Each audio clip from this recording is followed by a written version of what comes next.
trad moms, and Natalism. How the way we talk about motherhood is changing. Michelle Duggar, left, is surrounded by her children and husband Jim Bob, second from left, after the birth of her 17th child in Rogers, Arkansas.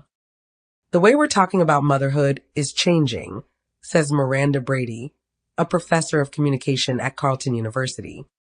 Brady is the author of the recent book Mother Trouble: Mediations of White Maternal Angst After Second Wave Feminism, which examines media portrayals of good and bad motherhood over the last 50 years through a series of case studies that include HGTV home renovation shows, the 1975 film Stepford Wives, and TV series Modern Family. She said political discourse south of the border, combined with social media, trad wives, and trad moms who espouse traditional gender roles while they model motherhood, have led to a new era of natalism in which some populations are encouraged to go forth and multiply, with the role of mother treated as a moral imperative.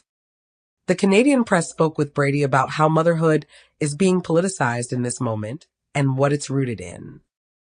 CP, where is this coming from? MB, there's a few different things at play. One is a pronatalist movement amongst people like Elon Musk and other coming out of Silicon Valley, which are concerned about demographic decline.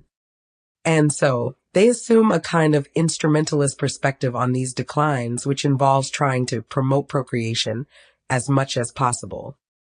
I think there's another kind of pronatalism being espoused and coming out of the US, which is much more influenced by Christianity by right-wing Christian lobbyists.